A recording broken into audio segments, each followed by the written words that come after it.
You will also assist with volunteer services and town funding. Starting pay is $18 per hour. The work schedule is flexible and in our Barrie office. To learn more about this role and to apply, visit www.cbhhh.org. Northfield Savings Bank is proud to sponsor WDEV at 90. Whether you're a builder, a maker, or a doer, at Northfield Savings Bank, we are proud to be the bank for Vermonters and Vermont businesses. Find out more about us at nsbvt.com. Member FDIC, Equal Housing Lender. Ski and ride for free this spring at Sugarbush Resort. 2022-23 season passes are now on sale for the lowest prices of the year. Make Sugarbush your home base next winter with a variety of pass types and options to meet you and your family's skiing and riding needs. Plus, with 2 access roads in mountain areas, you'll spend more time skiing and less time waiting. Are you a current 2021-22 pass holder? Take advantage of special renewal discounts when you buy now. Not only will you save big, but both Icon and Sugarbush passes offer a wide range of winter and summer resort benefits. Sugarbush's legendary terrain makes it a perfect launching pad for Icon passes' 49 other worldwide destinations. To learn more and purchase your season pass, visit sugarbush.com. Spring is a great time to visit Sugarbush Resort with skiing and riding through early May. Ski free from now until the end of the season when you buy your 22-23 season pass. Learn more at sugarbush.com. WDEV also serves the Northeast Kingdom at 101.9 W270BR Island Pond. The Brady Farkas Show is produced and funded by WDEV and the Radio Vermont Group. We welcome listener feedback. Email your comments to wdev@radiovermont.com. The teams you care about. When you think about the Patriots' needs this offseason, look for one trait: explosiveness. The stories that matter to you. I'm not convinced that Ben Shungu, that he's not the league player of the year. This is your home for New England sports. Bobby Dahlbeck playing third base this year? Now that is interesting. This is the Brady Farkas Show on WDEV AM, FM, and WDEVradio.com. What's up, everybody? Welcome in. Brady Farkas Show on a full show Tuesday here on WDEV AM and FM and WDEVradio.com. Right up until 7 o'clock, all 90 minutes, and then it's Jazz with George Thomas. We've got a ton to get to. No Coach Brennan today. Coach Brennan out today. We were going to talk with Nick Petriccioni. Nick Petriccioni is a television host out in Arkansas. He's actually my former intern. I did speak with him. That interview is on our podcast channel, but it came together late, so we're going to cut it up and use some of it tomorrow. But the full interview is up on our podcast channel. But we are going to be joined today at 5:45 by Eric Eaton. Eric Eaton is the men's basketball coach at St. Michael's College.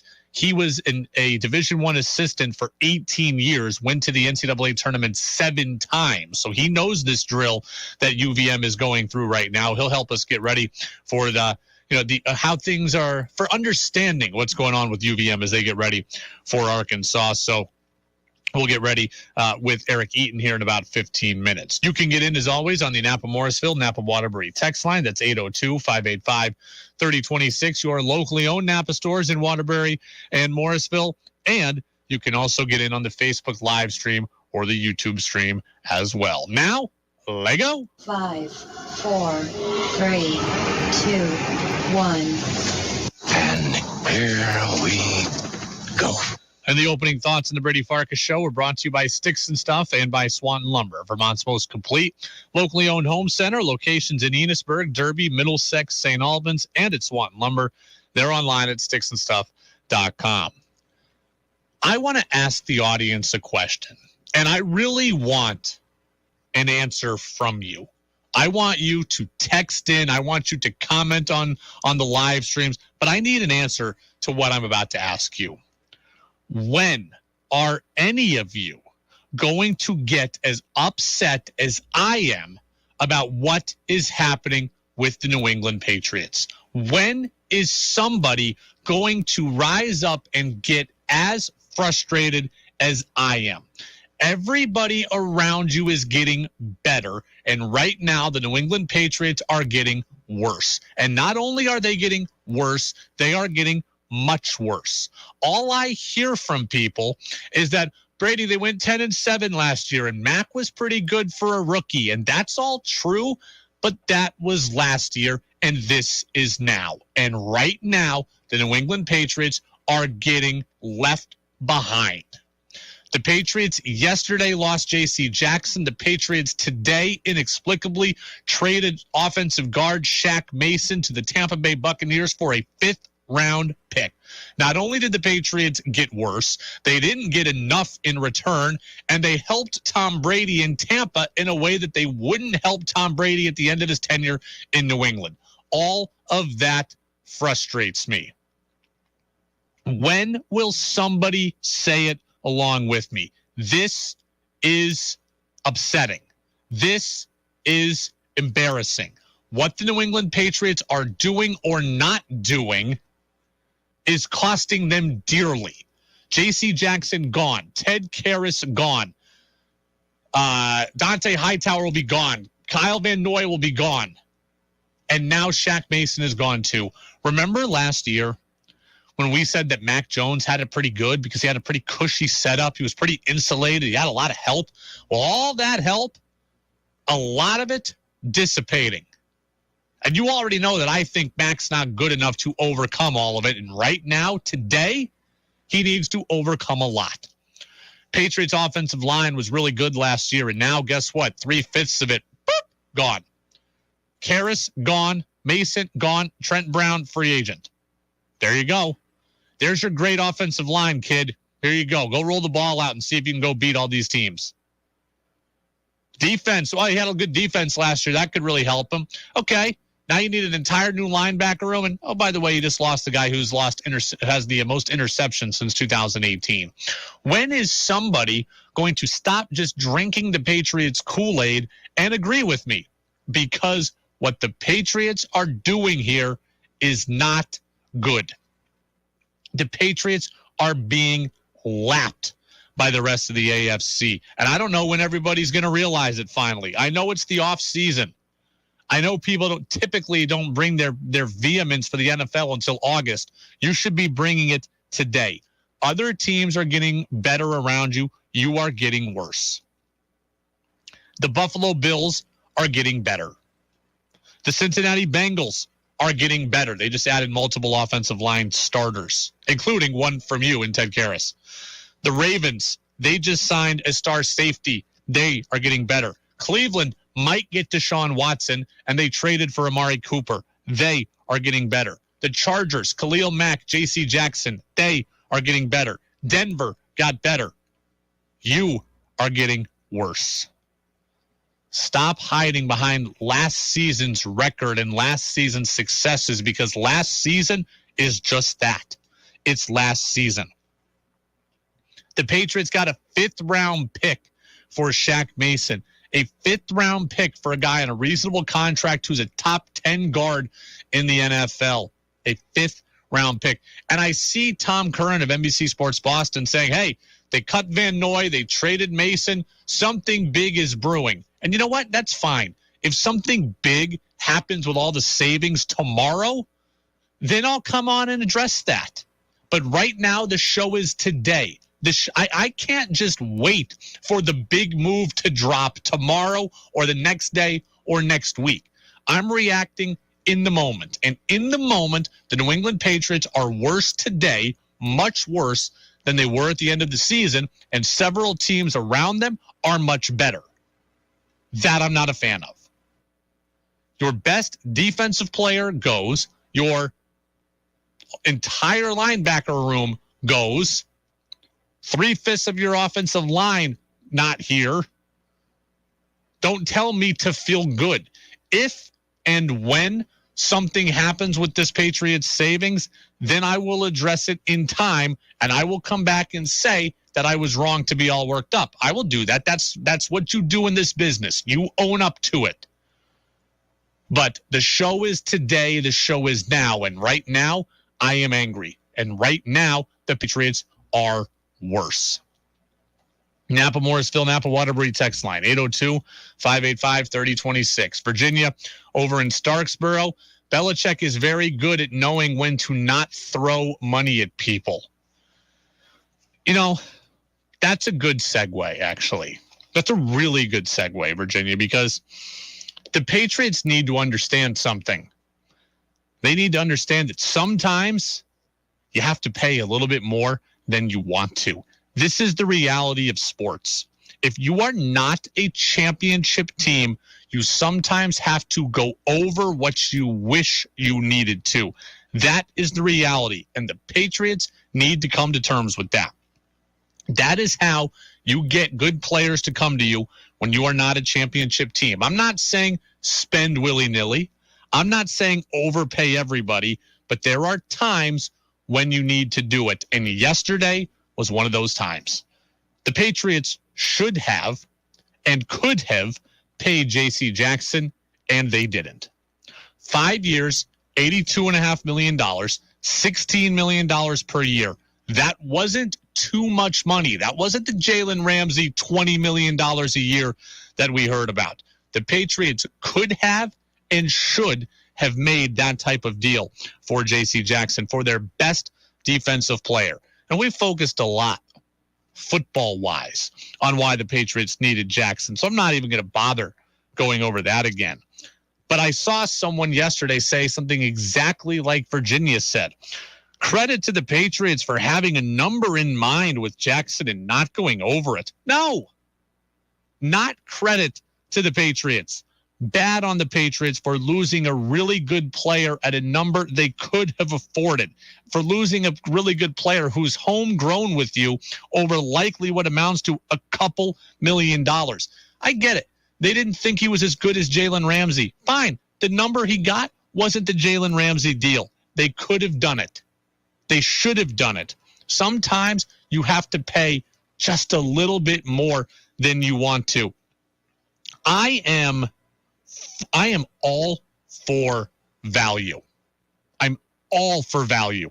I'm all for going to the bargain basement, but I'm not for building your entire team under that methodology. Don't give the Patriots credit for not going over what they value Jackson as, because today I don't see credit. All I see is a J.C. Jackson-sized hole in the Patriots' defense. All I see is a J.C. Jackson-sized gap in the Patriots' secondary. I see a Buffalo Bills team with Stephon Diggs and now no one to cover him. I see a Denver Broncos team with Jerry Jeudy and Cortland Sutton and no one to cover him. I see a Kansas City Chiefs team with Tyreek Hill, Mecole Hardman, and maybe somebody else in there and nobody to cover him. I see a Cleveland Browns team who's on your schedule with Amari Cooper and no one to cover him. That's what I see today. So don't give me this nonsense about, the Patriots deserve credit for not spending too much. Guess what? If the Patriots were willing to pay J.C. Jackson $78 million, they could pay him $82. Sometimes that's just what it takes. Get this through your heads if you're the Patriots. There are three types of teams in the NFL.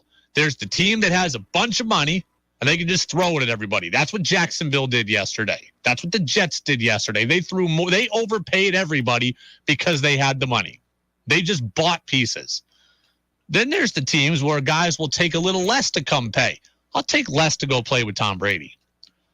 Ooh, McVay, LA, defending champs. Take a little less to go with the Rams. Let's say up-and-comer like Joe Burrow. Yeah, I'll take a little less to go play in Cincy. They're those teams. Patriots aren't that team. The Patriots aren't in the take less category anymore. Oh, the big spenders with a bunch of cap space, that's category 1. The take less team, that's category 2. And category 3 is everybody else. And that's where you are right now as the New England Patriots. Everybody else. That's your reality.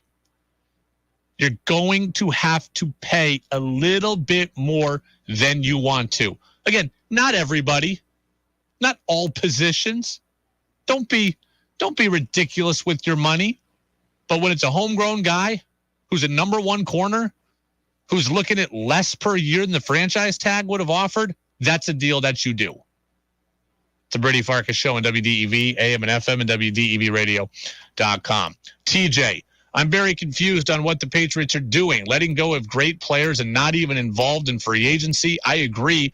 The Patriots are worse today than yesterday. It's frustrating to watch. The Patriots don't have a ton of money.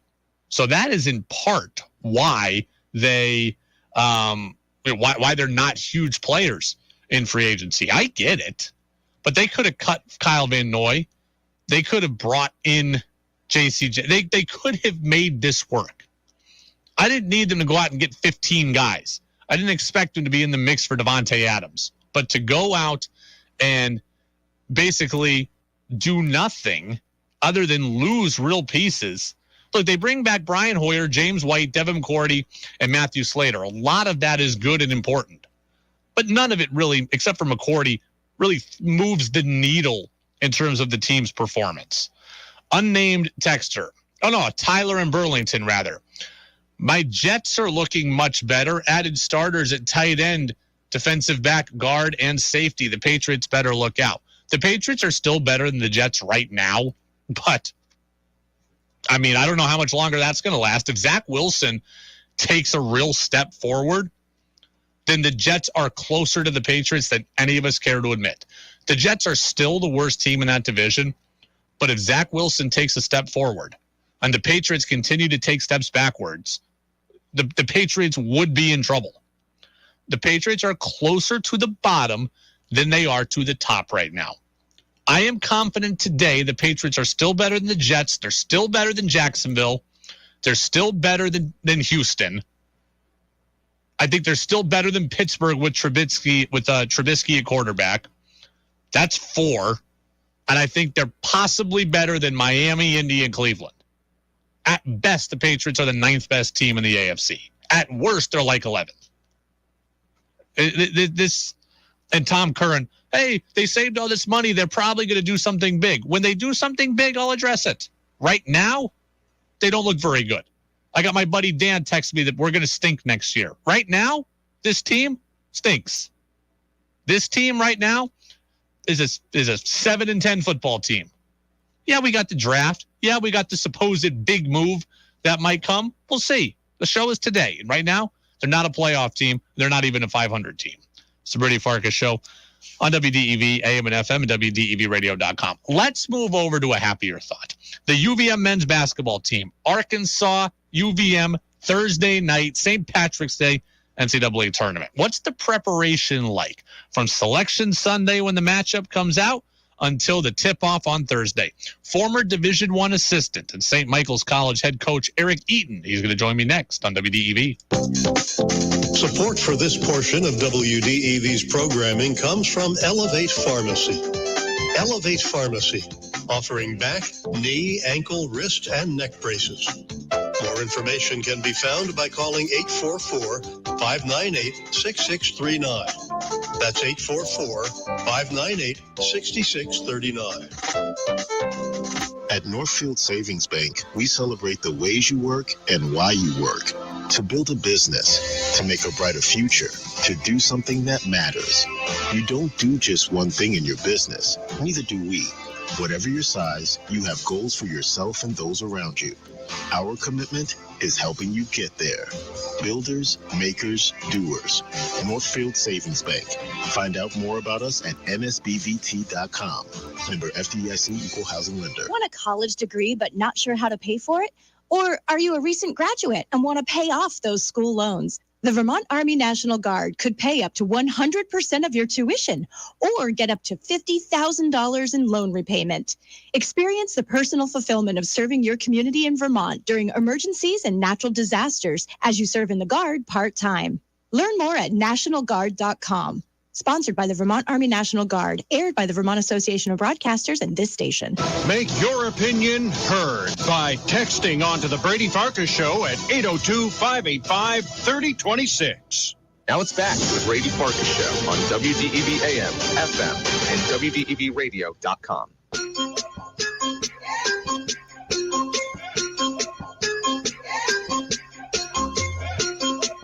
Welcome back in, Brady Farkas Show here on this Tuesday on WDEV, AM and FM, and WDEVradio.com. Still talking about UVM men's basketball. Catamounts Thursday night, 9:20, the scheduled time, taking on Arkansas out of the SCC. And joining me now to break down the NCAA tournament is a guy who's been there 7 times. It's Eric Eaton. He is the head men's basketball coach now at St. Michael's College here in Vermont. But before that, again, 18 years as a Division I assistant, multiple programs that he helped lead to the NCAA tournament. So giving us the skinny on what the Catamounts are facing this week. Eric, thanks for being with us. How are you?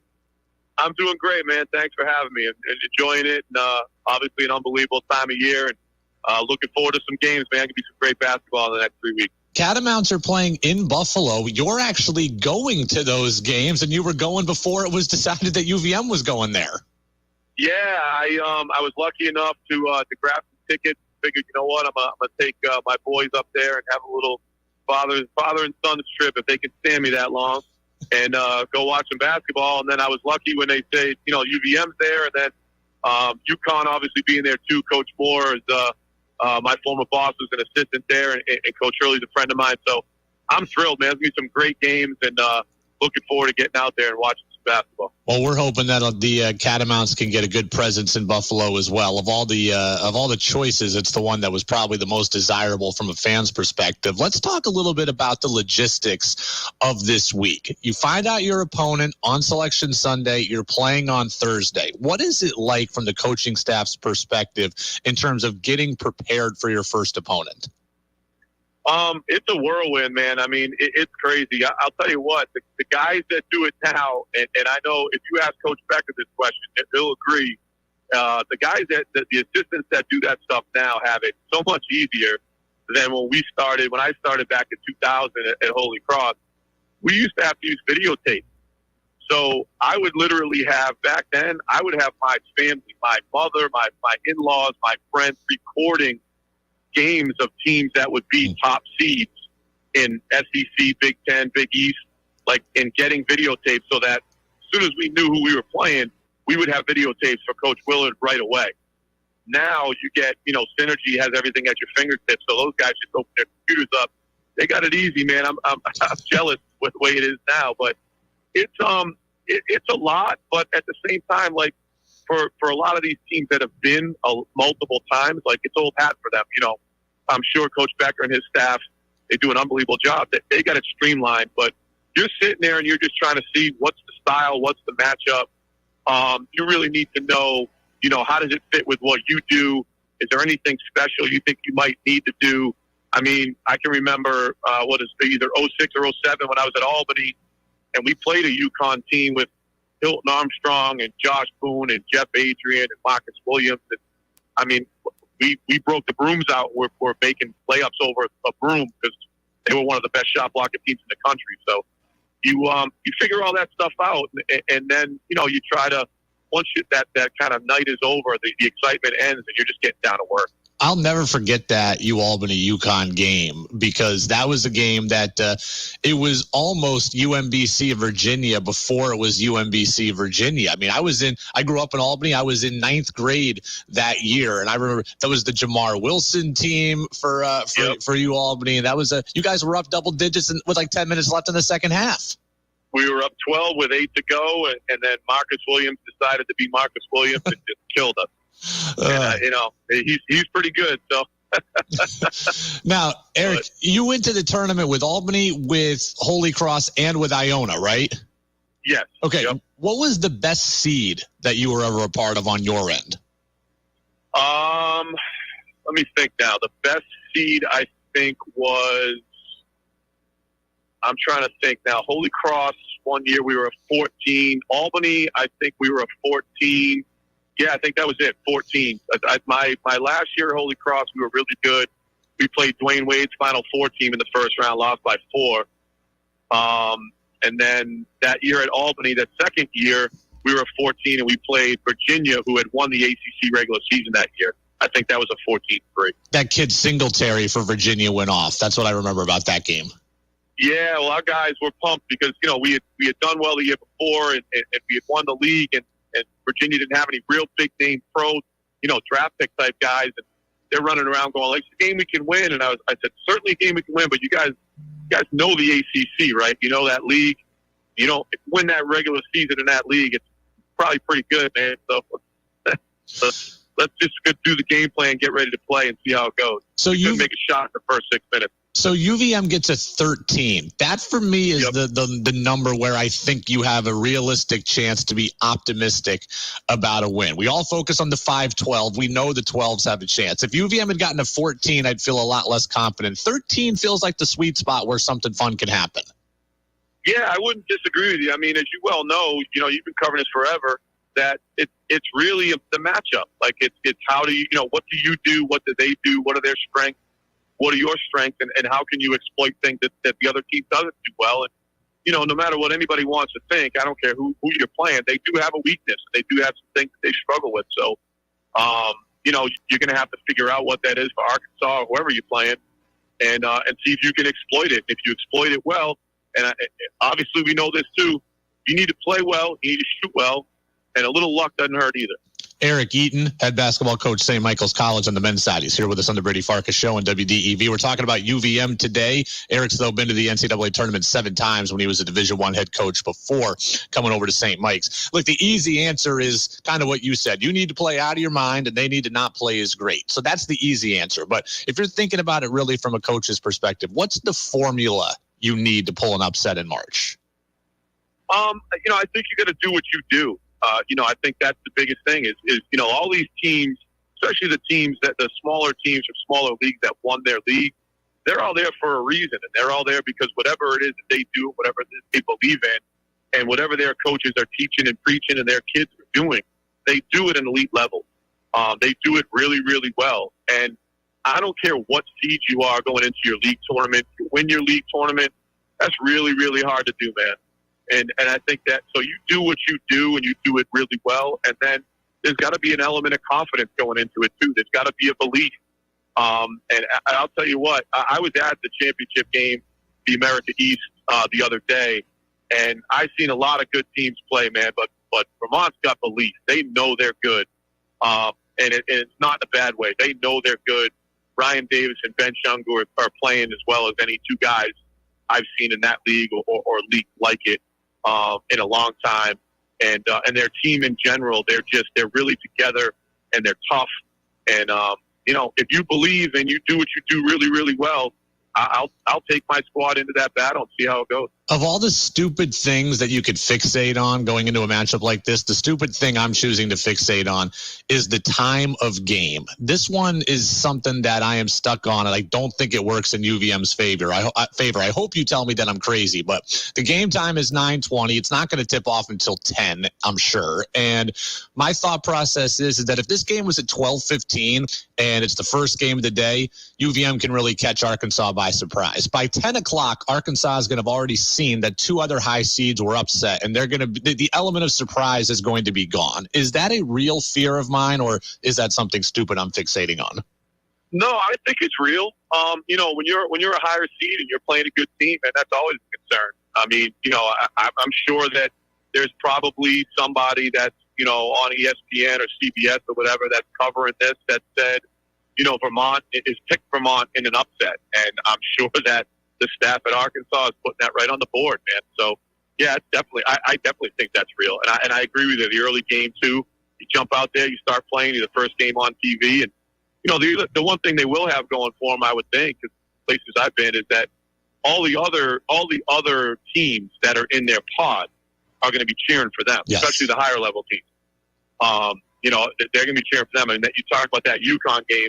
I mean, I think Iowa played after us that year, and the Iowa fans were going bananas during our game. So there's a lot of black and gold that was cheering for the purple and gold, which was pretty cool. So, they'll have a little bit of a fan base behind them too, which would be cool.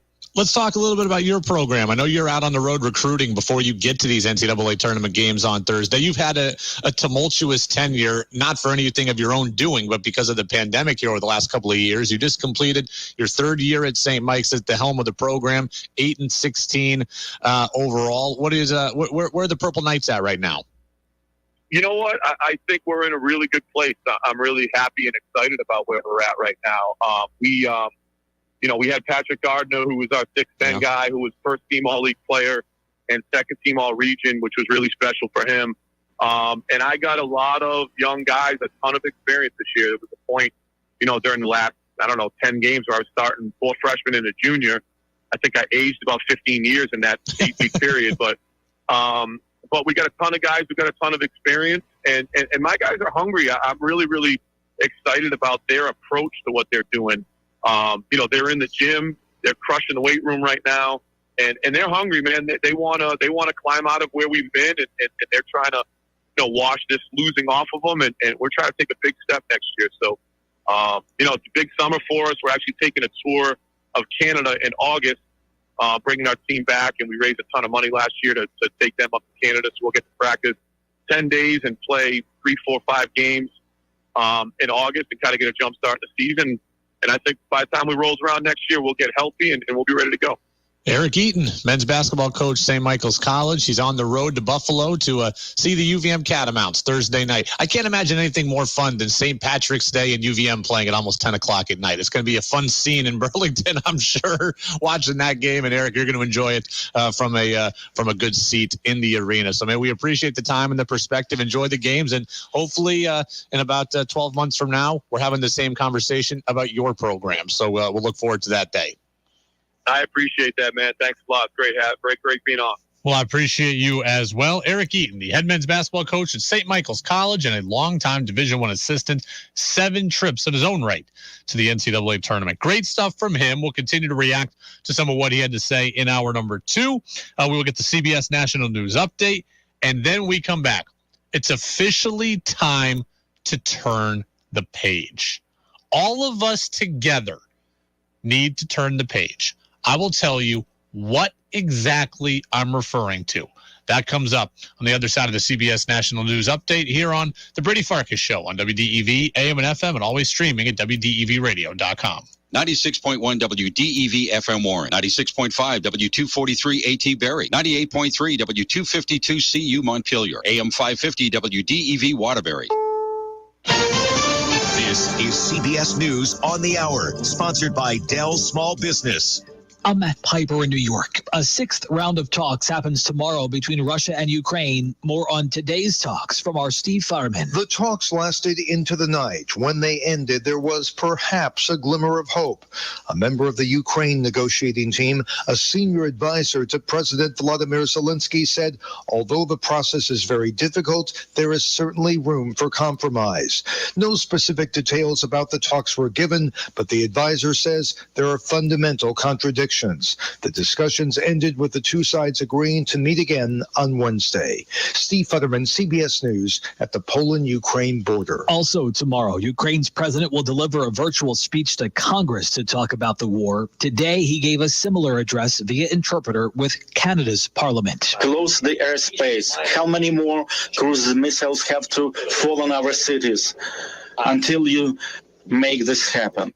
It is dangerous for those covering this story. 2 members of a Fox News crew have been killed in Ukraine following a man working for Time killed on Sunday. The Committee to Protect Journalists is an international organization that monitors risks to them and now has an update on the Ukraine attack that has killed 2 of them. The car that they were in came under attack. Very sadly, Pierre and Alexandra died from their injuries. Lucy Westcott of the Journalist Protection Committee offers this advice to news organizations in Ukraine. We stress the need for newsrooms to have teams on the ground, to be in contact with them constantly, and to, of course, know that it's fine to step away from a story. Your safety should always come before a story. Tom Foti, CBS News, Washington. An intense manhunt ends when federal agents in Washington arrested a suspect in the shootings of at least 5 homeless men there and in Manhattan. Metropolitan D.C. Police Chief Robert Conti. Our partnership with the community and across the criminal justice system proved extremely valuable, leading us to a swift identification of our suspect and ultimate apprehension here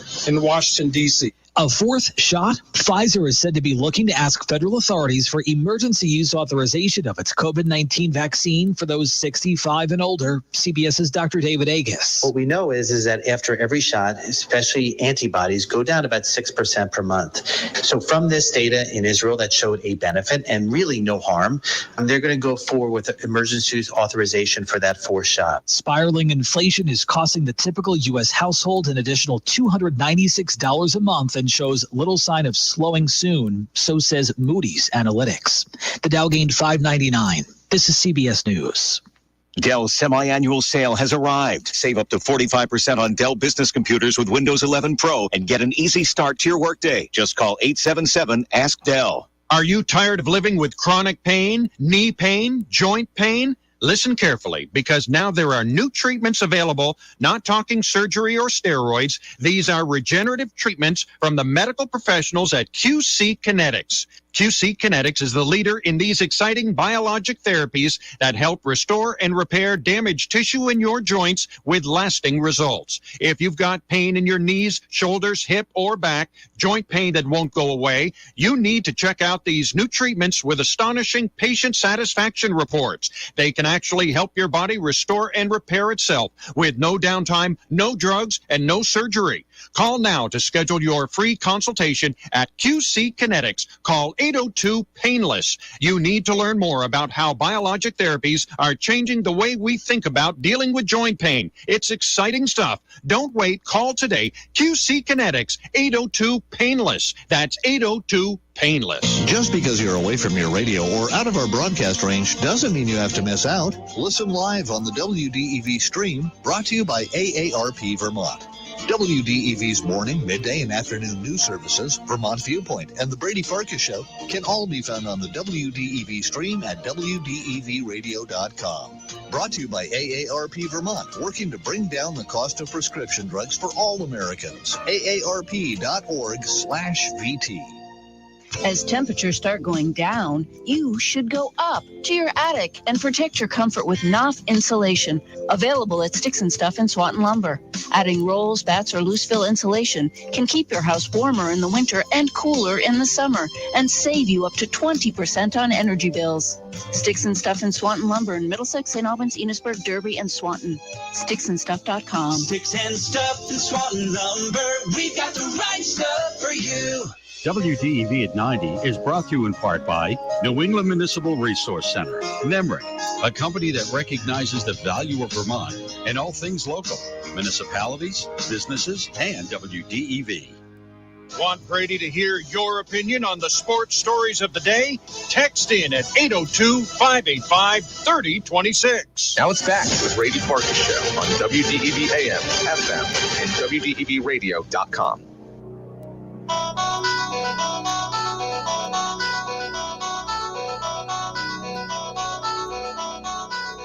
Welcome back in, Brady Farkas Show, right here on WDEV, AM and FM, and WDEVradio.com. I want to thank Eric Eaton for stopping by, the St. Michael's College men's basketball coach. That interview available shortly on our podcast channel on Apple Podcasts and on Spotify. You can continue to get in on the Napa Morrisville, Napa Waterbury text line like Frank does, who tells us thank you for our good work on Saturday morning at the America East Championship game.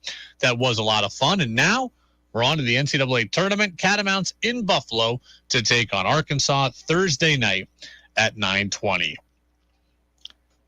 It is time for all of us to turn the page. It is time for all of us to get another UVM memory.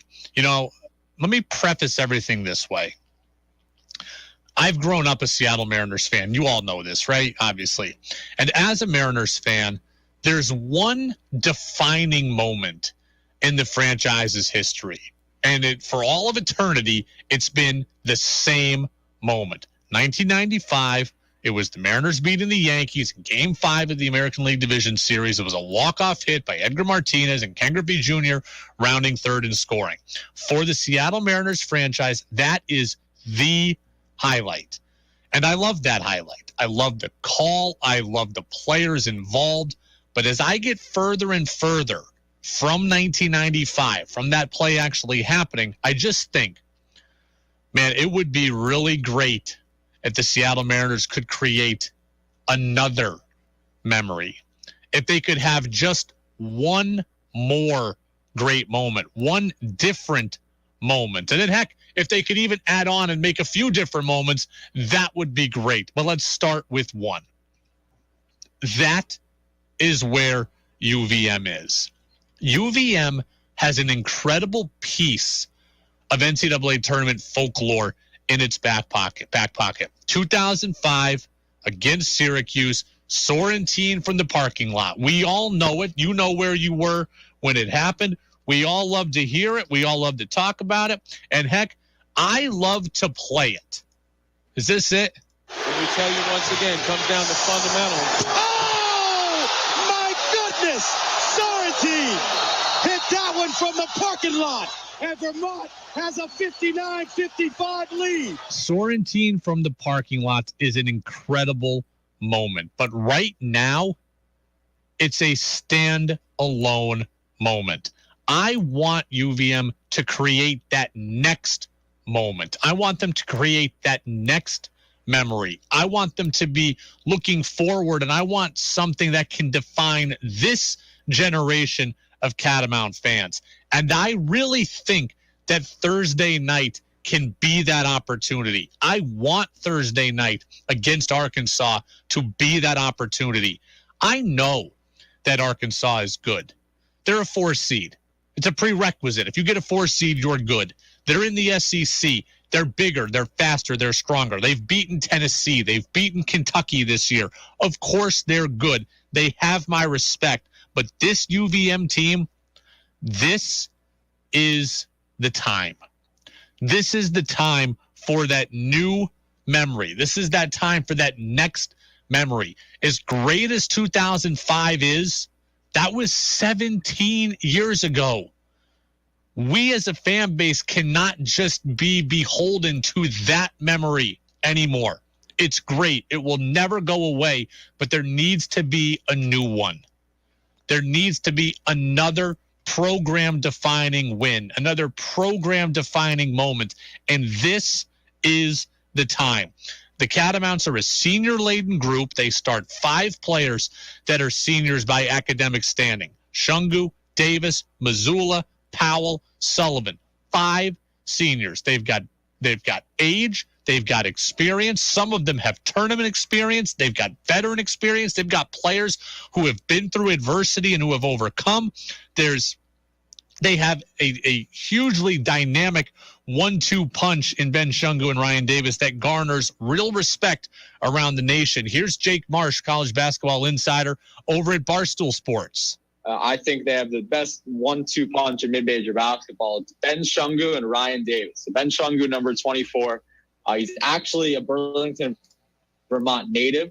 So he's the hometown kid. So a great story there. He won Defensive Player of the Year when I was there 2 years ago.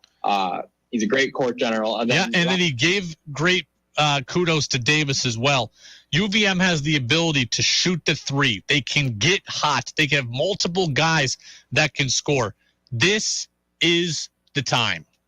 UVM has the pieces. This is the time for that next memory. And I'm not trying to be a homer, and I'm not trying to guarantee victory. I'm not stupid enough to do that. I know Arkansas is good, but I also know that it's been 17 years.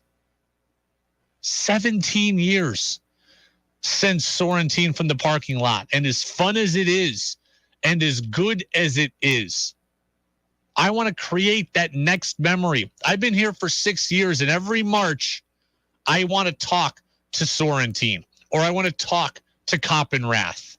And they're great guys, and I love talking to them. And they're really good interviews, and they love UVM. But I would love if next year, or in 2 years or 3 years, we're talking with Ben Shungu.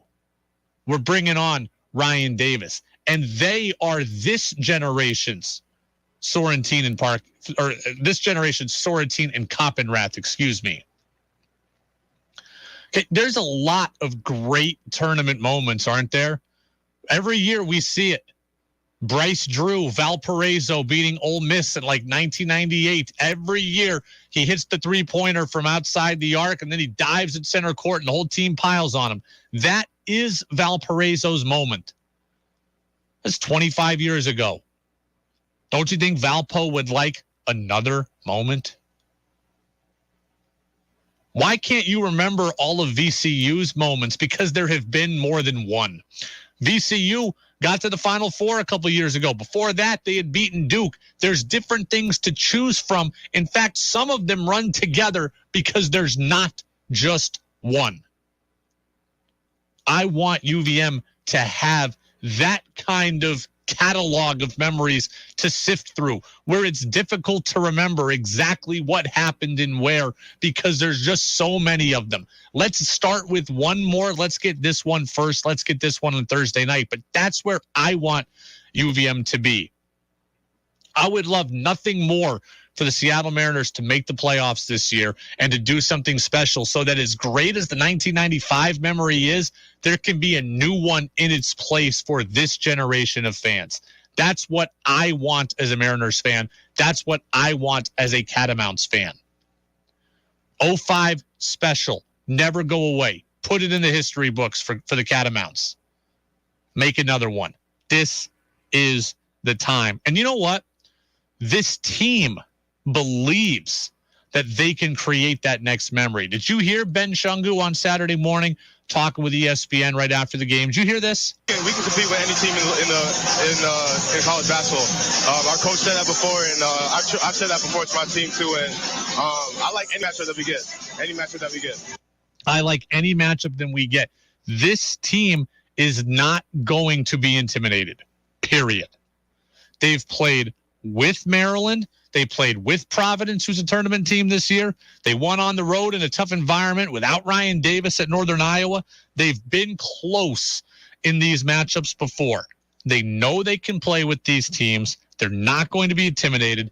It's time to create that next memory, and this team is the team that can do it. I don't want UVM to be a one-hit wonder anymore, and that's what they are in the eyes of the tournament.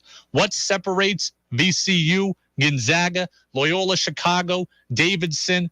They're not one-hit wonders. They're habitual tournament performers.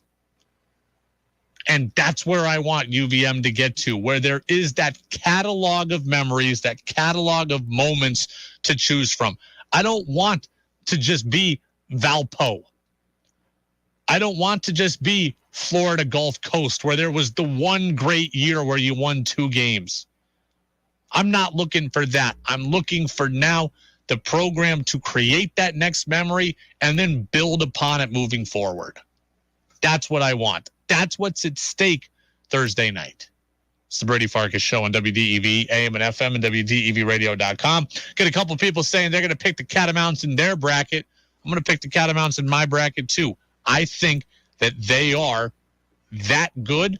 I think they are that experienced, and I think they are that ready. What I have learned about Arkansas at this point is that they are a team that plays big.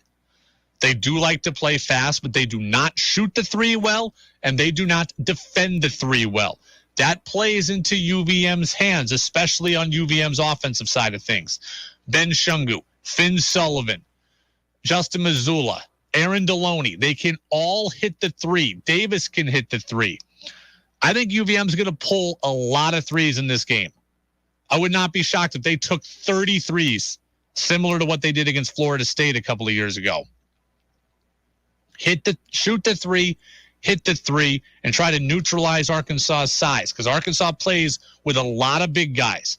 UVM's going to have to play discipline. They can't foul. They're going to have to stay out of foul trouble, especially with Davis. That's a big concern. But UVM can hit the three, and I think they're going to have an opportunity to make things very, very interesting on Thursday night. All right, we do this every single weekday. Let's get to Who's Saying What? Whoa, whoa, whoa. What did he say? Mac Jones. Good Lord. Mel Kiper's got to slow down on this. Mac Jones ain't going to work, folks. It's not going to work. He's got to come to terms with it. It's not going to work. They really said that? Every damn thing is politics and race, and I'm losing my mind over it. It's time for Who's Saying What on the Brady Farkas Show on WDEV AM, FM, and WDEVradio.com. Who's Saying What is brought to you by Vermont Laser Wash. That's Central Vermont's home of unlimited car washes. It begins at just $20 a month. If you want a free car wash, just one free one, listeners just need to text the word Vermont to the number 30 and then 400. So the number 30 and then 400. The Red Sox are at spring training now in Fort Myers, and we're starting to get a lot of sound from Red Sox and Red Sox personnel. Lots of stuff to digest here. So let's just kind of run through a bunch of sound. Here's Alex Cora, Sox manager, talking about the outfield alignment, talking about Jackie Bradley Jr. and if JBJ can play right field. He's a good athlete. He played some right field last year, too, with Brewers. We have no doubt that he can handle right field, and having those two together, if you hit in the air, you better hit it out of the ballpark. If not, somebody's going to catch it. That's the way we feel. So that's a yes, that Alex Cora believes Jackie Bradley Jr. can play right field. And I presume that if the season started today, sounds like Jackie Bradley Jr. would be your starting right fielder for the Boston Red Sox. So I presume Red Sox defensive alignment would look like this. Christian Vasquez at catcher, Bobby Dahlbeck at first, Christian Arroyo at second, Xander Bogaerts at short, Rafael Devers at third, J.D. Martinez the DH, Alex Verdugo in left, Kike Hernandez in center, and JBJ in right. This cannot be the case if you are the Red Sox. It absolutely cannot be the case. This team cannot bank on Jackie Bradley Jr. playing 162 games. They also can't count health-wise on Christian Arroyo playing at second 162 games. There are some things here that need to change. This team cannot go into a season where they are trying to win the World Series with Jackie Bradley Jr. playing every single day. You just cannot do it. Jackie Bradley Jr. hit 163 last year in the National League. And even if you think he'll be better this year by 60 points, we're talking about hitting 223? I just can't have that. Jackie Bradley Jr. is a great defensive outfielder. He is great. He can be a great defensive replacement late in games. He can be a great pinch runner late in games. I respect all of it. I'm fine with Jackie Bradley being on this team, but he's not a 162-game player, not now. He's just not. When Mookie Betts was here and J.D. Martinez was younger and better, you could take Jackie Bradley Jr.'s cold streaks. There was enough offense to cover for it. Not now. This team cannot afford to punt offense in the way that it would be punting if Jackie Bradley Jr. hits 163, 203, or 233. The trade with the Milwaukee Brewers that brought Jackie Bradley Jr. back to Boston, that trade was made so that the Red Sox could get the prospects that came with Bradley. Remember that? They took on like $11 million of Bradley's salary in exchange, basically, to get the prospects. We praised Chaim Bloom for getting good prospects by just taking on Bradley's salary. That's what this deal was about. The deal was not made so that Jackie Bradley Jr. can play every day. If Jackie Bradley Jr. is playing every day, Chaim Bloom has failed. And you know how big I am a Chaim Bloom guy. I think he's smart. I think he's creative. I think he's done some really good things in Boston, and I think he generally gets it. But if Jackie Bradley plays 162 games for the Boston Red Sox this year, or he's scheduled to play that many, that's a Chaim Bloom failure. This team needs more out of its outfield. Saya Suzuki, signed Freddie Freeman and move some things around. There are things to do that you can do here, but Jackie Bradley Jr. playing every day is not one that I want. Now, Red Sox reliever Matt Barnes is a big storyline heading into spring training because we know that Barnes was really a ghost in the second half of the season last year because he was so awful early in the second half, and then he was basically untrustable in the key parts of the season and in the playoffs. Barnes spoke to the media yesterday as well. and get rid of the second half hiccups that had kind of been historical in my career. And that I'll be working with the coaching staff, the pitching staff, teammates, trainers, strength coaches, and put together a good plan for this year. Here's what I like. I like that Matt Barnes is accountable. I like that Matt Barnes is open. I like that he's aware. What I don't love is that the second half struggles are already in Matt Barnes' head. He's already thinking about those failures. And you know how I am on mental conditioning and mental toughness. It's a tough spot to be in when you're already thinking that way. And it's a fine line between being aware and confronting a weakness and letting a weakness consume you. And I don't know exactly where Matt Barnes is on that spectrum, but Matt Barnes is clearly cognizant, aware, and trying to figure out a way to beat the second half of the season. And when you think that way, it has the ability sometimes to overrun you. Do you remember Michaela Schifrin at the Olympics? We had this same conversation then. Michaela Schifrin she skied out in the giant slalom. Before the slalom, she said this. It's a good place to be. I'm not feeling totally confident with the slalom. I mean, I have a recurring, image of myself skiing out on the fifth gate again. So she's already telling you she's thinking bad thoughts, and then bad thoughts happened. Bad thoughts came into play, and she skied out again in that slalom. It was weighing on her.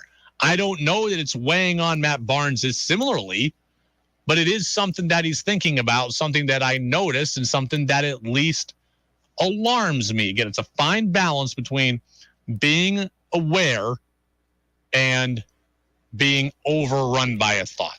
We'll see what happens. The Red Sox are going to need Matt Barnes moving forward.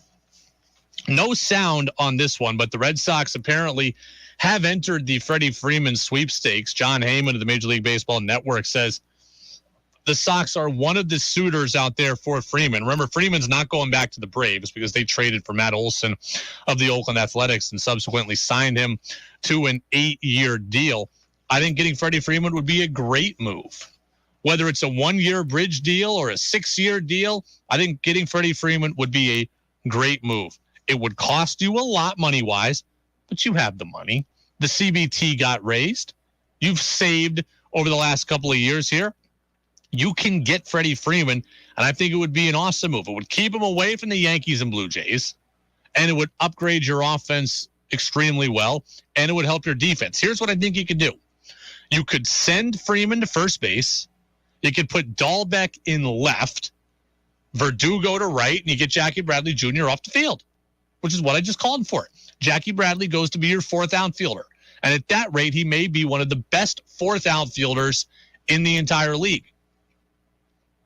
Martinez can play left a bit. Dahlbeck can play left. You've got Freeman at first, who's an elite defender, and he adds some left-handedness to your lineup. Red Sox do need some left-handedness, some good left-handedness. You look at Bogarts is a righty, Martinez is a righty, Vasquez is a righty, Dahlbeck is a righty, Kike is a righty, Arroyo is a righty. So they've got Devers and Verdugo, and then Freddie Freeman could potentially come into that as well. I would be in favor of Freddie Freeman signing with the Red Sox absolutely, wholeheartedly, 100%. Two, by the way, I want to also, it looks like, by the way, the Red Sox are not going to get Kyle Schwarber. So if they're not going to get Schwarber, then let's get Freeman in there. All right, couple other Red Sox notes to watch for. Xander Bogaerts is now vaccinated against COVID. Kevin Plawecki is getting vaccinated against COVID. Why should you care? Well, the reason why is that you cannot play in Canada right now if you are unvaccinated. That is the rule of the Canadian government. Unvaccinated people cannot play in Canada. I'd be more concerned if I were the Blue Jays themselves about which players are they going to have the battle with of getting vaccinated or not. I think it's a more serious issue for them, but the Red Sox are going to have either 9 or 10 games this year in Toronto. The Blue Jays profile to be very, very good. Those are going to be 9 to 10 games that you're going to want to win. And you're going to need to be at full strength to win. So, yeah, I'm kind of over talking about who's vaccinated and who's not and going on this vaccine witch hunt, but it should matter to you about which Red Sox players are vaccinated and which ones aren't, because as of now, unvaccinated Red Sox players cannot play in Toronto. And remember, the Red Sox were one of the most unvaccinated teams in the league last year. So certainly a storyline to watch. Bogart's being vaccinated now is a huge development for them in those games. He's their best overall, maybe second best offensive player. I'd say Devers is better at this point. And then at least, you know now Plawecki's there. So, I'd be interested in seeing who else has been unvaccinated, but you've got to get vaccinated if you want to be available for every game in Toronto. And by the way, those players are not going to get paid if they can't play. So that's another financial incentive for them to get vaccinated. The other breaking news today is that the Kyrie Irving rule is going to apply to the Mets and Yankees as well. Unvaccinated Mets and Yankees players aren't going to be able to play in home games. That would be 81 times where you don't get to see Mets and Yankees players. Aaron Judge was very, very non-committal today on if he's vaccinated. And again, it is everyone's personal choice, but these rules are the rules. So as of now, unvaccinated Yankees and Mets players cannot play. Red Sox players could play there. Canada is the only one that impacts the Sox, but the Sox chief rival could be hurting pretty good when it comes to their ability to play at home. It's the Brady Farkas Show on WDEV, AM and FM, and WDEVradio.com. UVM in Arkansas, they're playing on Thursday night at 9:20. Arkansas head coach Eric Musselman is crying ahead of the matchup. What is he belly aching about? I will tell you, and I will tell you why it is so absurd. That's next on WDEV. Hello, I'm Penny Hester Ingram, a speech-language pathologist at Copley Hospital. I treat children and adults for a broad range of communication disorders, including voice issues, swallowing disorders, and problems with articulation, fluency, comprehension, and cognitive abilities. The first step in developing a treatment plan is assessing the patient's strengths and needs. I do this through an evaluation, which includes discussing the patient's history, observing the problem, and discussing the patient's goals as well as that of the family. Treatment is a step-by-step process. Families also play a vital role in treatment as they help to bring the techniques used in the clinic to the home. If you or a family member could benefit from the services offered through Copley Hospital's Speech-Language Pathology Department, call 802-888-8303 or log on to copleyvt.org. As temperatures start going down, you should go up to your attic and protect your comfort with Knopf insulation, available at Sticks and Stuff and Swanton Lumber. Adding rolls, bats, or loose fill insulation can keep your house warmer in the winter and cooler in the summer and save you up to 20% on energy bills. Sticks and Stuff and Swanton Lumber in Middlesex, St. Albans, Enosburg, Derby, and Swanton. Sticksandstuff.com. Sticks and Stuff and Swanton Lumber. We've got the right stuff for you. Are you tired of living with chronic pain, knee pain, joint pain? Listen carefully, because now there are new treatments available, not talking surgery or steroids. These are regenerative treatments from the medical professionals at QC Kinetics. QC Kinetics is the leader in these exciting biologic therapies that help restore and repair damaged tissue in your joints with lasting results. If you've got pain in your knees, shoulders, hip, or back, joint pain that won't go away, you need to check out these new treatments with astonishing patient satisfaction reports. They can actually help your body restore and repair itself with no downtime, no drugs, and no surgery.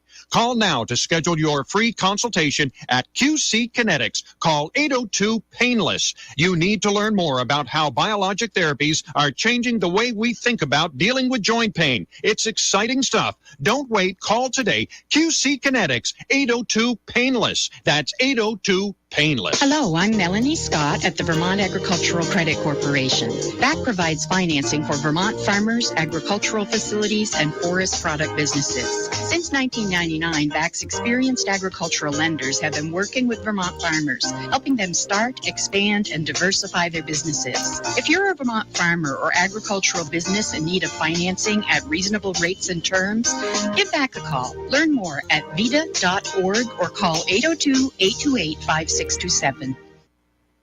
The Brady Farkas Show now has an interactive text line, so reach out now at 802-585-3026. Now it's back to the Brady Farkas Show on WDEV AM, FM, and WDEVradio.com.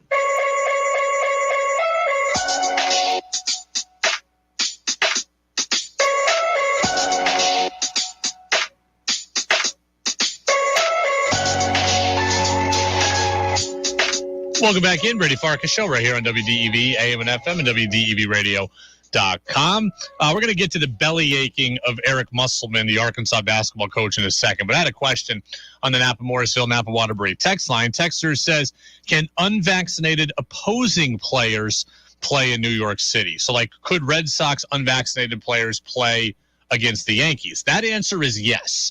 And then when I said that in the break, the texter follows up and says, if the home players have to sit out, I don't think opposing players should be able to play either. Now you're getting into COVID policy, and that is what we have been fighting about in sports all year, right? You know, in some people's minds, the hypocrisy of the COVID rules. Did you see the Kyrie Irving story the other day? Look, Kyrie Irving is not playing in Brooklyn Nets home games because of this same rule. He has chosen to not get vaccinated. He has not played in one Brooklyn Nets home game. However, unvaccinated Nets opponents can play, and Kyrie Irving can be unvaccinated and go to the game as a fan. Kyrie Irving went to the ACC tournament at the Barclays Center, I believe maskless, and sat right behind the Duke bench the other day. He can go to the Barclays Center. He can go as a fan. He can be in the arena. He just can't be on the court.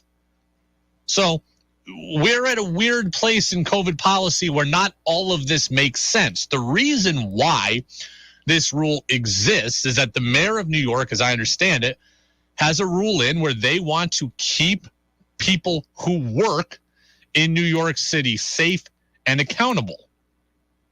And I think this is a fair point, that how many New York City workers lost their jobs over not being vaccinated.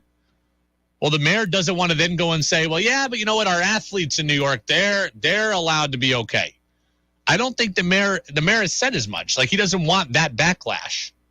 If I was going to fire police officers and firefighters for not being vaccinated, how can I make a rule for Kyrie Irving allowing him to play? How can I make a rule for a Yankees reliever to play? So that is where the rule is at right now. Again, it's wonky. Yankee players could go sit in the stands right behind the dugout and be unvaccinated. However, they cannot play if they are unvaccinated. That is where we are at right now. And you saw Kevin Durant call out this the other day, saying, like, none of this makes sense. So the athletes are aware of some of the duality to this and some of the inconsistencies here.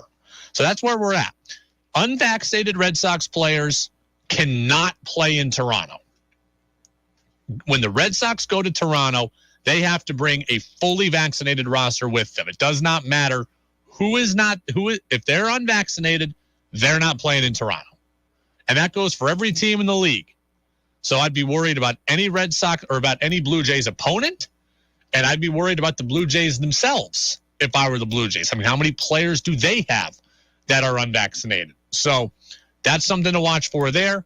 Yankees and Mets players, they're either going to need to get vaccinated or they're going to have to go the Kyrie Irving route where they are only available for the road games and the non-Toronto games. If you look at it, like if a Yankees player decided to not get vaccinated, they'd miss 81 Yankees home games.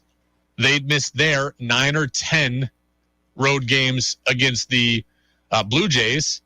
And so they'd miss 90 games right off the bat. And to my understanding, they would not be paid for any of them. So there's the financial impetus for a Yankee or Mets player to go get vaccinated. Like if a Red Sox player decided to miss all the Blue Jays games, they wouldn't get paid for 9 or 10 games, but that's not 90. So this is going to be a big deal here. It's already a big deal on social media if you follow Yankees and Mets people, as everyone tries to kind of figure out these rules. The Yankees have said they don't have a comment on this right now. They're working to kind of understand the rule better themselves. They've been in contact with the mayor's office. I'm sure they're going to try to get a loophole here. But if Kyrie Irving hasn't gotten a loophole, I don't think that the Yankees are going to get it. The biggest question is, I guess, how long can this last for? Is a person going to have to get vaccinated, always be up to date on their vaccines to be able to play in New York? That I don't know. So we might be trending down on actual COVID cases, but we're still way up in COVID conversation when it comes to sports. It's the Brady Farkas Show here on WDEV, AM and FM, and WDEVradio.com. It's all we're talking about for the most part, right? UVM and Arkansas coming up Thursday night at 9:20. Have you heard the belly aching coming from Arkansas head coach Eric Musselman? Did you read these comments? Arkansas head coach, he goes, it's interesting. We play in Buffalo. Vermont's a 7-hour drive or whatever. UConn's another team. That's 6 hours and 15 minutes. So it's kind of like a road game for us against Vermont, quite frankly. We've got to understand that as well. What a crock of junk is this from Eric Musselman?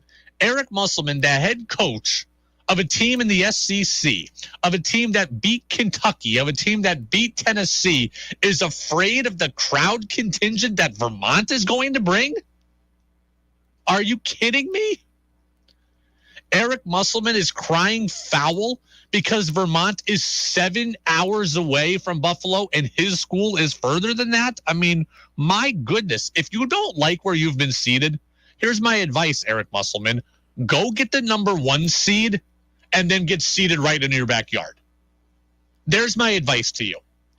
If you think that you are too far and Vermont is too close, and Vermont has been favored by the committee, get the number 1 seed and erase all doubt and erase all questions. My goodness, suck it up.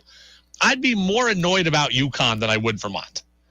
UConn's the 5 and Arkansas's the 4. If we get to a second-round matchup where it is Arkansas against UConn, I'd be more annoyed about UConn's fans. I wouldn't even be worried about Vermont. The big bad SEC team is afraid of the school from the America East and their fan base. I mean, my God. And he does realize, I hope, Eric Musselman, that this game is on Thursday, right? He does realize the game matchups only came out 2 days ago. He also realizes it's not easy, I would hope, to get from Vermont to anywhere. How many UVM fans does he really think are going to come in and make things awful for his program? What's the big home court advantage that Eric Musselman is worried about? Is he worried about 500 green and gold fans coming? 1,000? I have no idea. But Vermont being 7 hours away doesn't necessarily mean it's a home game for the Catamounts. Yeah, it's nice for the diehards who really want to go. Most people, Thursday night, St. Patty's Day, are not going to Buffalo, rather, and making it a home game for the Catamounts. And the other thing, this is one of the things that makes it maybe the dumbest comment of all, is that he's got to realize the whole building is going to be cheering for UVM, whether they're Catamount fans or not. And that would be the same no matter where the game is played. That would be the situation no matter where the game is played. Fans like upsets. Fans like March Madness. So the crowd will want to see UVM win. It doesn't matter if that game is in Spokane or Boise or San Diego or Buffalo or Burlington itself. It's going to be a pro-UVM crowd no matter what, because they want the little guy to win. They want to say that they saw the upset. So, I mean, Eric Musselman, my goodness. Unless the game was played in Little Rock or Fayetteville the crowd's going to be rooting for UVM. That's just, I mean, my God. I love that UVM is already in Eric Musselman's head. He's already whining about where the game is being played. I love that Vermont is in his head. And Jay Billis of ESPN, he likes Vermont. One of the matchups I think is going to be really interesting is Vermont versus Arkansas. Arkansas doesn't shoot the ball great, although they are very athletic, but they don't shoot it great. And Vermont does. Vermont runs 5-out offense. They take care of the ball. They're very smart, and they're all seniors. And Vermont dominated the America East, and I think they've got, with Ryan Davis and Ben Chungu, they've got a great opportunity to win that game. I hope so, Jay. I hope so. I know that the Catamounts are in Eric Musselman's head. That's for sure. Vermont's too close. It's 7 hours away. Give me a break. It's not easy to get anywhere from here. It's Thursday night. It's 9:20. How many people do you think Vermont is bringing?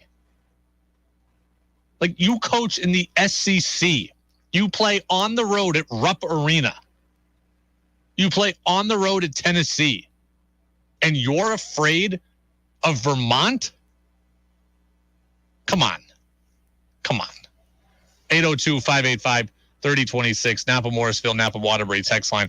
From now on, anytime that anybody's whining on this show, myself included, we'll just say they're pulling a Musselman. Oh, Brady's complaining about the Patriots again. He's pulling a Musselman. I think that's going to become our new thing. That's going to become our new thing. If you're complaining about something stupid, you're pulling a Musselman. I kind of like that. Pulling a muscle and a muscle. Good wordplay there, too. If you're complaining about something dumb on the text line, or me personally, or any intern we have subsequently, then you are pulling a Musselman. So I like that. That's going to become our new thing.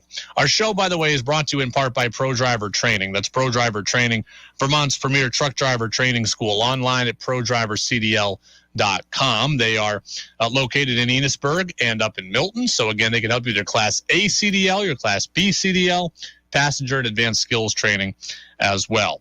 Patriots news and notes today. Again, the Patriots, well, let's see. They traded Shaq Mason. They lost J.C. Jackson. Pretty much nothing good. They did bring back James White, though. It's a 2-year deal, I think worth up to $5 million. James White is a fantastic human being. He's been a great Patriot. I really respect James White. He's been unreal for the Pats. I think he's a great leader who will do great things in the locker room. All that can be true. That said, I don't love this move in bringing James White back. The Patriots need what? What have I said all along? They need explosiveness. They need dynamic athletes. And James White is 30 years old, coming off a massive hip injury that cost him the last 13 weeks or so of the season. That isn't the body type that the Patriots need at this point. I like him. I really do. It's hard to cut ties sometimes, but the Pats would have been better served somewhere else. The Bills, your chief rival, went and got J.D. McKissick, an explosive player who can catch and run out of the backfield. The Patriots went and got Old Reliable, who's now been broken down and is a step slower. That's not how you can win in the AFC. Not now, not today. The Patriots just trying to bring the band back from the same 10-7 team isn't the best methodology. You need to get better, not stay the same. And right now, in a lot of ways, the Patriots are getting worse. We keep referring to James White as a potential safety blanket for Mac Jones. Well, how about not just a safety blanket? How about a true playmaker? How about somebody that can really win in space and can do so consistently? How about the guy that can turn the 4-yard dump off into 9 and can turn 4 into 24 at some point? That guy is more like J.D. McKissick and not 30-year-old James White. I love James White. Patriots Hall of Famer. One of my all-time favorite Patriot memories, him scoring the touchdown to complete the comeback against the Falcons and win the Super Bowl. And Bob Sosey says, toss sweep right for James White. And it's a touchdown and a title for the Patriots. James White's great. I would have rather had a guy like McKissick. The Patriots need dynamic, explosive athletes. And James White, I don't know that he's that. 30 years old, massive hip injury, dislocated hip. That's not easy to come back from, I'm sure, as a running back. Ramondre Stevenson and Damian Harris are still very, very good. I think they're big parts of this team, of course, just like they were this year. But the Pats, I had wanted them to get that scat back. And James White, to me, just isn't that. Not anymore. One other Patriots note, by the way, they traded edge rusher Chase Winovich today to the Cleveland Browns, and so picked up linebacker Mack Wilson. I admittedly don't know a lot about Mack Wilson right now. I know that I don't really miss Chase Winovich, a guy who didn't really play much last year, played, it's something like 11% of the Patriots' defensive snaps last year. Not a guy that I'm really going to miss, but a second-round pick gone astray, that's for sure, for the Pats, a guy who showed good potential and now needs to change his scenery. So I won't miss him. I'll learn more about Mack Wilson, but Chase Winovich is done with the Pats. All right, we'll finish up the show when we come back as we continue our Catamount talk. I was pretty floored by something that Justin Mazzulla told us yesterday. We'll play that back, and I'll tell you why I was so impressed by it. That's next on the Brady Farkas Show on WDEV. WDEV at 90 is brought to you in part by New England Municipal Resource Center, NEMRIC, supporting strong communities by helping local governments since 1986. My leg was painful, red, and swollen just doing the crossword puzzle. I could have put off telling my doctor, but I didn't wait. He told his doctor and found out his leg pain, swelling, and redness are deep vein thrombosis, a blood clot which could travel to the lungs and lead to a pulmonary embolism, which could cause chest pain or discomfort or difficulty breathing and be deadly. If you have one or more of these symptoms, this is no time to wait. Contact your doctor. Brought to you by Bristol-Myers Squibb and Pfizer. Finding great candidates to hire can be like, trying to find a needle in a haystack, but not with ZipRecruiter. Its powerful technology actively finds and invites qualified candidates to apply to your job. So while other companies might deliver a lot of hay, ZipRecruiter finds you the needle in the haystack. See why 4 out of 5 employers who post a job on ZipRecruiter get a quality candidate within the first day. Try ZipRecruiter for free at ZipRecruiter.com/work. That's ZipRecruiter.com/work. All across the country, people are coming together to speed up what we can learn about health. The All of Us Research Program is calling on 1 million people to join us as we try to change the future of health. Visit joinallofus.org and find out how you can become 1 in a million. Rick the Kid here from Lamoille Valley Ford. With gas prices on the rise, you need to listen to this special announcement. Tell them, Dan. Folks, the Car, Truck, and SUV Challenge is back and better than ever at Lamoille Valley Ford. This year, I'll challenge my 3 teams to sell and order over 700 vehicles by the end of April, and here's how we're going to do it. With the purchase, lease, or order of any new or pre-owned vehicle at Lamoille Valley Ford, you'll leave with a $500 fuel card today. You heard that right. Even if you have to wait for your ordered new Ford, you'll get a $500 fuel card. You can choose between a home heating fuel card or a gas card to be used at the pump. Plus, I want you to know that as one of New England's largest Ford dealers, we are prioritizing all of our special orders to get you your new Ford as fast as possible. And in the meantime, $500 of your fuel cost is on Lamoille Valley Ford. That's huge. Thanks, Dan. If you don't want to wait, you'll find the largest selection of new and certified pre-owned Fords in the state, and all of them include a $500 fuel card. So drive Route 14, 15, or 16 to Hardwick, and the Car, Truck, and SUV Challenge happening now. And remember, at Lamoille Valley Ford, we know price matters. 70% of the Fortune 100 choose Zoom. With phone, chat, workspaces, apps, events, and video in a single platform, Zoom powers all your communications. Large enterprises, small businesses, and individuals use the secure Zoom platform to enable new ways of working, learning, hosting events, and supporting their customers. And now you can save 15% on meetings, chat, and phone with a Zoom United bundle. Visit zoom.com/bundle. Zoom, how the world connects. Dell's semi-annual sale is the perfect opportunity for a significant business upgrade. Save up to 45% on Dell computers with Windows 11 Pro and get an easy start to your workday. Plus, enjoy special pricing on Dell docks, monitors, servers, and more, all with easy financing options through Dell Financial Services. Speak to a Dell Technologies advisor today to find the right tech for your business with fast, free shipping. Call 877-ASK-DELL. That's 877-ASK-DELL. When it comes to your health and wellness, finding information and answers can be overwhelming. Join Dr. Lewis Myers for Healthcare Today, Fridays at 1. Brought to you in part by Kinney Drugs and KinneyDrugs.com. Employee-owned and locally committed. Northfield Pharmacy, pharmacy care with a personalized hometown touch. NorthfieldPharmacy.com. This is your opportunity to pose questions to the professionals. Healthcare Today, Fridays at 1 on WDEV AM and FM and streaming at WDEVradio.com. Think you know sports better than Brady does? Text in with your thoughts at 802-585-3026. Now it's back to the Brady Farkas Show on WDEV AM, FM, and WDEVradio.com. Yeah.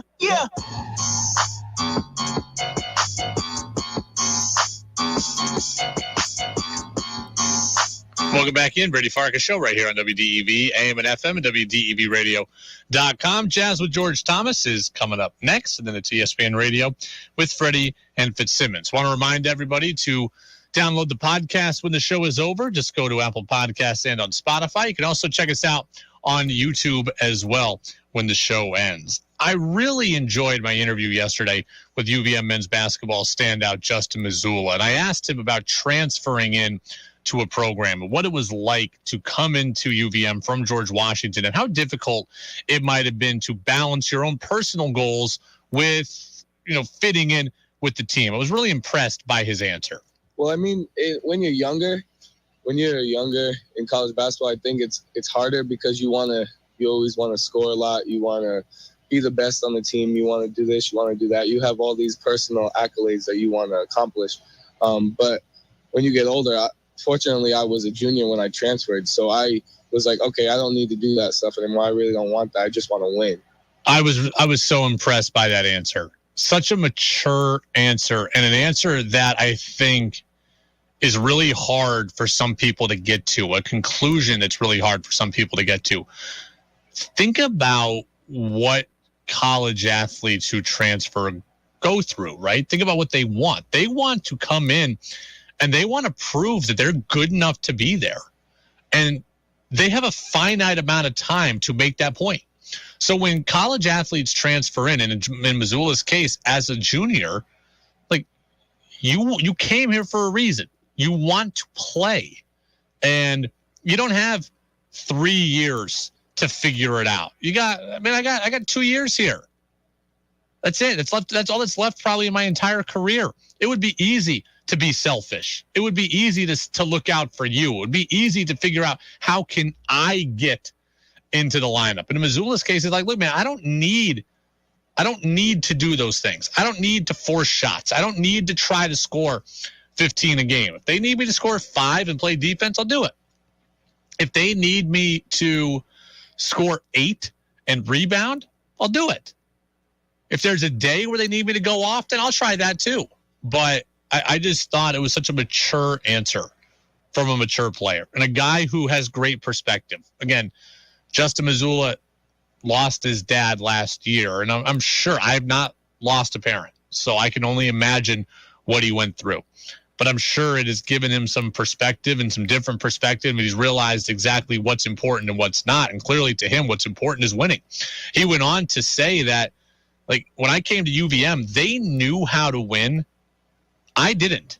I had to give myself up to them and to the program. And I thought that was really mature because I see it all the time, or I can imagine it all the time, where a guy goes in to a program, looks to establish himself, and wants to show off what he can do and say, look, I really do belong here. And he's decided, you know what? I'm not about that. I just need to do what they asked me to do, and that's going to be enough. And I thought it was a cool answer from a guy. That was the first time that I had ever spoken to Justin Mazzulla. So I've spoken to Benny before. I'd spoken to, I think, Ryan Davis before. I'd spoken to Isaiah Powell before. I've spoken to a lot of these guys. I had never spoken to Mazzulla before, and I thought that was a really insightful interview that we had. We got a bunch of stuff coming up tomorrow, we're going to have Tom Caron tomorrow live from Red Sox spring training. Freddie Coleman's going to join us on the podcast channel. You're going to hear a little bit about Arkansas with Nick Petriccioni.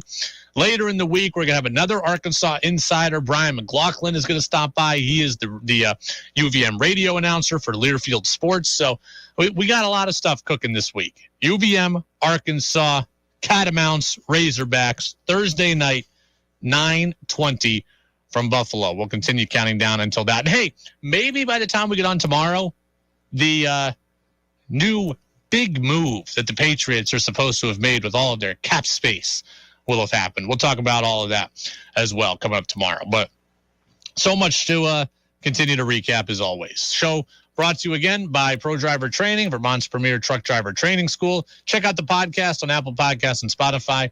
Jazz with George Thomas is coming up next right here on WDEV, AM and FM, WDEVradio.com, and always streaming for free. That's right, for free on the WDEV radio app. I'll see you tomorrow, everybody, for another full 90-minute show.